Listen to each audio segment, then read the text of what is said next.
So, why don't we dive into our first segment of the day?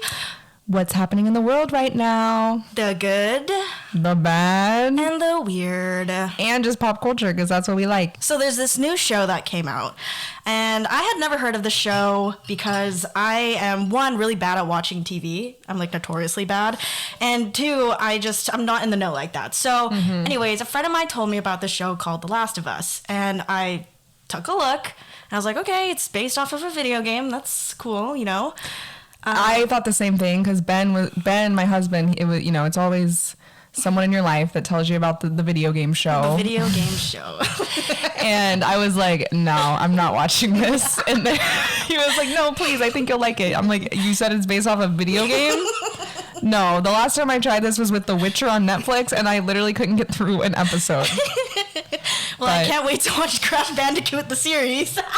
Wait, I love that game, and I'm not even kidding. If they turned that into a series, I would be I'd be the owner of the subreddit.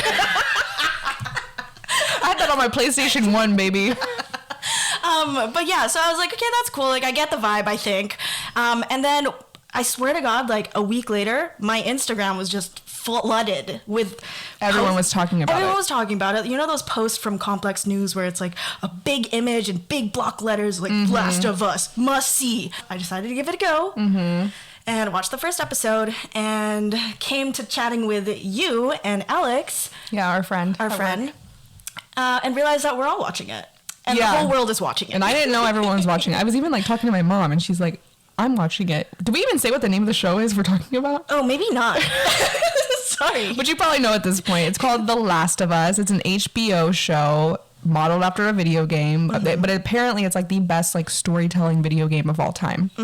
Allegedly. I don't play video games, so but this show, and so I was like kind of not down even in the first episode, because I'm watching it and I'm like, okay, this is like cool, but like what is happening here? And I don't do zombies. Like I just don't really care for it. I don't want to look at zombies. I don't care. It's been there, done that. We've all seen it. He's like, it's not zombies. I'm like Zombieland, okay, I get it. Walking Dead, fine. It's a little, just like World War Z or whatever. What was it? Was that what it was called? I think so. Yeah, that one was actually pretty good. But it's okay. They're like, everyone's like, it's not zombies. It's a virus from mushrooms or something. Okay, cool. I'm We're like, also gonna watch a movie or a show about a pandemic right now. Yeah, I'm like, yay, we just got out of one. Yeah, and it's like the same year. And now we're back in it. Yeah. So I'm with you on that. I'm not like crazy about it, but I wasn't down for the grandma scene either. The grandma scene, absolutely not. Right? Wait, we should. We are going to be talking about. We're not going to talk about spoilers, right? We're going to just try to avoid them. No, we're going to talk about spoilers. And here's your spoiler note. If you don't want the show to be spoiled because for whatever reason you're behind on the hottest show right now and you're not caught up, sorry about your luck, but maybe skip over 2 minutes. Yeah, and consider yourself influenced. Haha, happened again, baby. But episode 3. And that was the episode all week where I was like, Nikki, you have to watch episode 3 before the pod. You have to watch it before the pod, because I did not watch episode 2 because I was kind of over it. I was like, I don't want to do the zombie thing, and so I just didn't watch it. And you didn't watch it? Because I didn't watch it either. We both did not watch episode 2, but I know the pivotal moment that happens in episode 2. I just happened to be sitting next to Ben while he was watching episode 3, and I was lazy and didn't want to get up, and so I started watching it, and I was like, oh, okay, this episode's pretty good. It's it's got a storyline, and it's not just about, zombies. Things are brewing. There's relationships happening, interpersonal connections. Yeah. And you really start to feel for the characters, especially one character in particular, Joel. Oh, but Frank and Bill. Oh my God, Frank and Bill. Wait, who's Joel? Oh, he's from what? Oh my God. Barely in the episode. Cut me a break. I know. Everybody is his man's daddy, aka Pedro Pascal. Daddy Pedro, also known as the Mandalorian, which is where I know him from. Yeah, Frank and Bill, though, in episode 3, I have never shipped two people so hard, and it was so cute because in the beginning I'm like, okay, I'm catching a vibe here. There's a vibe to be caught. There's a vibe. We got the red wine coming out, like, there may be some zombies, destroying the fucking earth, but he said, I'm gonna give you Ina Garden. Look at this Pinot Noir that I pulled up from the cellar. Have yourself a shower, get comfy, why don't ya? Yeah, and then maybe if I don't have an extra pair of clothes, oh well. I do have a towel. But I've never bawled. Like, it was just, I text my sister because, you know, when she watch it, you know what we're talking about. I text my sister and I was like, OMG, did you just watch? She goes, I'm dry heaving because I've been crying so much. Oh my gosh, it was very emotional. I love, what's her name? The little girl. Yeah. She's got a little sass. She's got a little sass. I just remember her from Game of Thrones, and didn't she get like crushed in like the? Oh, you know, I didn't watch Game of Thrones. Never mind. Sorry. To the crowd, it was she was in Game of Thrones, and she was in that one scene where it was disgusting because they like crushed her with their fist. It was like one of the giants. Was she the one that was closest with Sophie? No, different. No, different. Yeah, she was like not in the family. Okay. Yeah. Got it. A commoner. But one fun fact about that role, the Game of Thrones one for her, Millie Bobby Brown tried out for that role too. No, do you think she went in the audition set and started singing? What did she sing? I was about to do the Imagine all the people living. I was about to do the James Charles. Bring me a little water now. Bring me a little water, Sylvie. But anyways, so that's The Last of Us. It's a good TV. I do think that episode was I think it was maybe one of the best like episodes in television. I feel like there's going to be some awards that come out of that episode. Yeah, that's you know what prediction. I didn't expect from this show? I didn't expect to be low-key funny. Like, it's pretty funny. It is pretty funny, which I think you need, because I think we're all that they're doing a good mix, and I think for good reason. Because if we all just thought of it as like another zombie show, I don't know if we would be watching it. Mm-hmm. True. Well, tune in, HBO. HBO, Big Little Lies. Big Little Lies, How to Make It in America. The Undoing. And Nicole Kidman. She just, honestly, White Lotus season 3. Can they please bring Nicole Kidman on? Wait, what was the show that she was on? 9 Perfect Strangers. 9 Perfect Strangers. See, that's where I got She's a little just in bit confused. Bangers. I mean, she's in Bangers. That's a Hulu show. Yeah, she's all over. Hulu's also very good. I'm very pro Hulu. Yeah. Okay, well, have you also been watching anything else? Perhaps any documentaries? Oh. Never mind. Anyways, moving on. Yes. So one thing also I've been loving is Pamela Anderson and her revival, and she just dropped her documentary on Netflix. Canadian Queen. And I didn't know she was from Canada. I didn't know. And I immediately was like, Niki, did you know? So this documentary I loved it. I watched it last night. It was like a 2-hour long documentary. I'm guilty of watching the Pam and Tommy show on Hulu. Mm-hmm. And it was good, but she was not down for it, which I just feel like we all owe her an apology. Definitely. The way society portrayed her, the way society attacked her, the way they disrespected her, the way she only made $4,000 from Baywatch, even though she was a star. It's a joke. Yeah, it's just... Oh my God. She has just been through it. People never took her seriously. She was trying to be a serious actress, and then her freaking... tape with her husband, intimate tape from their home, got stolen. It's different if if you release your sex tape because you're trying to get, it's your choice. It's your choice, but it was stolen from them. Yeah, and exploited. And to have a show that feels like it misrepresents you and everybody have their opinion on you. And in my opinion, I feel like she does a lot of everything that she does is with like grace. Yeah. You know what I mean? She's she's a happy person. She's also an activist. I learned that. Like, she was basically like, well, if my career is over after this sex tape because no one's taking me seriously, I'm going to do good in the world. I'm going to do some good in the world. And maybe I'll go on this show and they'll berate me. But at the end of the bit, I'm going to be like, and you should donate to this organization that I support. And so she kind of did that, which I totally respect.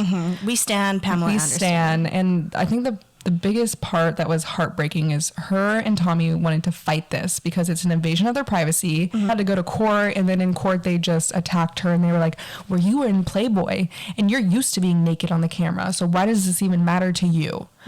She chose to do that. Yes. She didn't choose for an intimate video to be out of her and her husband that was never supposed to be gone in the first place. Exactly. So with this new documentary, what is the sentiment around it from her perspective? Her heart dropped when the Pam and Tommy show, because she's like, I don't want to relive this. Because, I mean, of course, it was all coming back to the surface, and the show did really well, and the acting was great, right? And so it got a lot of press, and then people were kind of like back into like what happened to them, and I'm just like, it's basically like reopening the wounds. Yeah. Tell her story. Right. And that's what she did with this documentary. It's essentially a love story to herself and a love story to her kids, because she's an amazing mom. She's an incredible mom. Her son is on a TV show. I forgot which one. Oh, I didn't know that.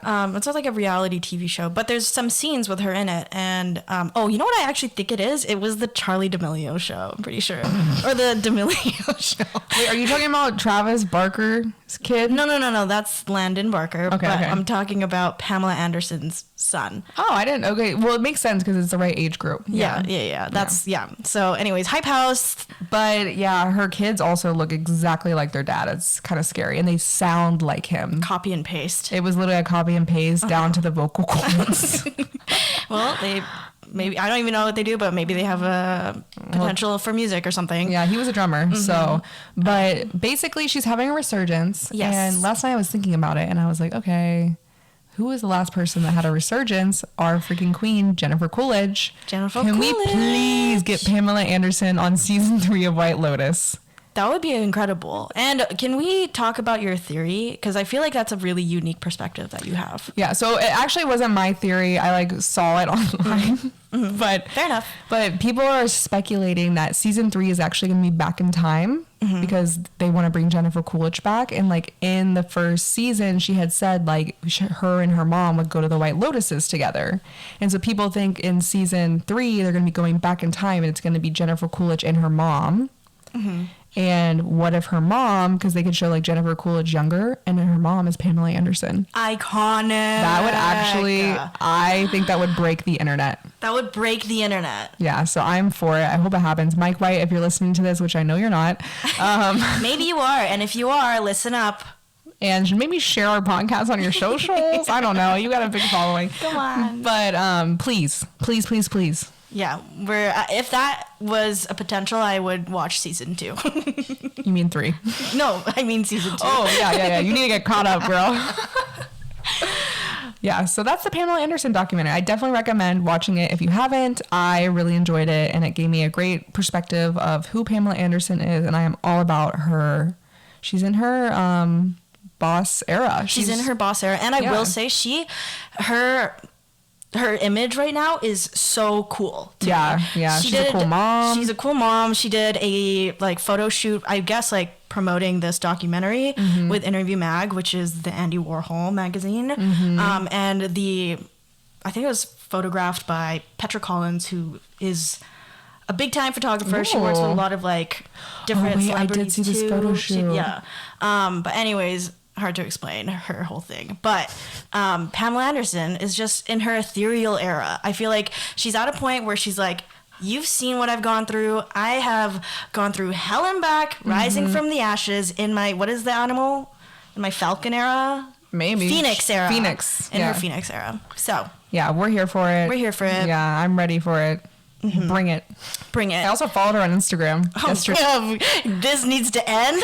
Dr. Phil's show is ending. Finally. Thank God. Think of this man coming on the TV every day, daytime, primetime TV, and just talking shit. Yeah. He's so mean. It's also all like set up and fake. It really is. Because, well, first, I know someone who went on the show. No way.